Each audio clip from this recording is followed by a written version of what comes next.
হেই, কি অবস্থা সবার তোমাদের? আশা করি সবাই ভালো আছো। আজকে তোমাদেরকে একদম ফ্রিতে ফ্রেঞ্চ ফ্রাই বানানো শিখিয়ে দেবো। বাসায় বসে কিভাবে নিজেই ফ্রেঞ্চ ফ্রাই বানিয়ে খেয়ে নিতে পারো। তো আমাদের রেস্টুরেন্টে যাওয়ার কোনো মানেই হয় না। তো এইভাবে আলুটা ভালোভাবে কেটে নিবে, কেটে নিয়ে তারপর পরিষ্কার করে এইভাবে ভালোভাবে হাত দিয়ে পরিষ্কার করে তারপর আমরা একটা পাত্র নেব। সেই পাত্রের মধ্যে পরিষ্কার পানি নিয়ে তারপরে আবার আমরা ফ্রেঞ্চ ফ্রাইয়ের যে আলুর পিসগুলো এখানে ঢেলে দেবো। ঢেলে দেওয়ার পর এখানে কিছু মাল মেডিসিন যাবে। এখন তোমরা দেখতে পাবে এখানে লবণ, 2 চামচ লবণ দিলাম। তারপর দিয়ে দিচ্ছি সসের গুঁড়া, তারপর একটু মরিচের গুঁড়া, তারপর একটু হলুদের গুঁড়া দিয়ে তারপরে চুলার উপরে বসিয়ে দিলাম। এখন একটু পরে আমাদেরকে এটা হয়ে যাবে, আধা সিদ্ধ করে নিতে হবে। বুঝতে পারছো তোমরা? আধা সিদ্ধ। তো তারপরে আধা সিদ্ধ হওয়ার পরে এখানে আমি তুলে নিয়েছি। এখন শুকাতে হবে ভালো করে। এখন ছোট একটা ফ্যান দিয়ে আমি শুকিয়ে নিচ্ছি, ভালো করে শুকাতে হবে। তারপর আরও মশলাপাতি মাল মেডিসিন যাবে, তো তোমরা দেখতেই পাবে। ফুল ভিডিওটা দেখতে থাকো তোমরা। তারপর এখানে আলুগুলা আমি পিসটা এখানে একটা ডিম নিয়েছি। তো ডিম নিয়ে এখানে ডিমের ইগুলো একটু মিক্সড করে দিয়েছি আমি, যাতে করে অনেক ভালো হয়। তো এখানে কর্নফ্লাওয়ার নিয়েছি। তো ডিম ডিম ভালোভাবে মিশিয়ে কর্নফ্লাওয়ারটা ভালোভাবে আমি লাগাচ্ছি, যেন ভালোভাবে লেগে থাকে।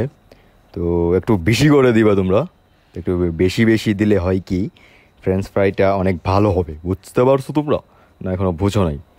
তো আমি যতটুকু পারি ততটুকু আমি এখানে মিশিয়ে দিচ্ছি। আমি অনেক বেশি বেশি করে দিবা, যাতে করে অনেক ভালো হয়। তো বুঝতে পারছো, এখানে আমি মেখে নিব। এটা ভালোভাবে মেখে নিতে হবে, না হলে কিন্তু আলুর এই পিসগুলার গায়ে কিন্তু লাগবে না।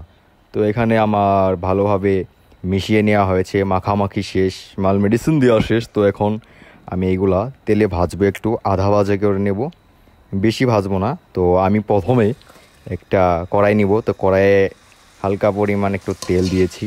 তো তেলে আমি একটু একটু করে ভাজতেছি। তো সবগুলো তো আর দেওয়া সম্ভব না, তো একটু একটু করে দিচ্ছি। আর অর্ধেক ভাজা হচ্ছে, অর্ধেক ভেজে ভেজে আমি তুলে নিচ্ছি। তারপর আবার এটা ফ্রিজে রাখতে হবে, 1 থেকে 2 ঘন্টা ফ্রিজে রাখবো। ফ্রিজে রাখার পর তারপর আমি ভালোভাবে আবার ভেজে তারপরে তোমাদেরকে দেখাবো কিভাবে খাওয়া যায়। তো তারপর আমার কিন্তু সব আলুগুলাই ভাজা একদম শেষ হয়ে গিয়েছে। আমি কিন্তু অর্ধেক করে ভেজে নিয়েছি। এখন আমি এটা কি করব, ফ্রিজে রাখবো। রাখার পরে 1 থেকে 2 ঘন্টা, 1 থেকে 2 ঘন্টার পর আমি আবার কড়াইয়ে মচমচে করে একদম ভাজবো। তো এখন আমি করব কি, এটা ডিপ ফ্রিজে রাখবো। আপনারা রাখতে পারেন, ডিপ ফ্রিজে রাখবেন। ডিপ ফ্রিজে রাখার পর 1 থেকে 2 ঘন্টা রাখবো। তারপর তুলে আবার আমি ভাজবো। এখন 1 থেকে 2 ঘন্টা অপেক্ষা করব, তারপর আবার ভেজে নিব। তো দেখো তোমরা। তো আমি এখন ফ্রিজ থেকে বের করে নিয়ে এখন চুলায় তেলের ভিতরে ভাজবো। তো এখান থেকে নিয়ে আমি তেলের ভিতরে ছেড়ে দেব। ভালোভাবে ভেজে নিতে হবে, একদম মচমচি কুরকুরে মচমচি করে ভাজতে হবে, যেন ভালোভাবে একদম রেস্টুরেন্টের মতো যেন ভালো হয়ে যায়। তো তোমরা দেখো কিভাবে এটা ভাজা হয়ে গিয়েছে। তো আমি ভালোভাবে সম্পূর্ণভাবে ভেজে নিয়েছি। তো এখন আমার হয়ে গিয়েছে, দেখতেই পাচ্ছ কত সুন্দরভাবে। এখন আমি খেয়ে নেব। তো হচ্ছে এখন আমার ভিডিও। এইভাবে তোমরাও কিন্তু চাইলে বাসায় বসে খেয়ে নিতে, মানে বানিয়ে নিতে পারবে। তো এখন আমি সস দিয়ে খাবো। এখানে সসটা হচ্ছে France sauce, hot tomato sauce দিয়ে আমি এখন খেয়ে ফেলবো। তোমরাও চাইলে খেতে পারো এইভাবে।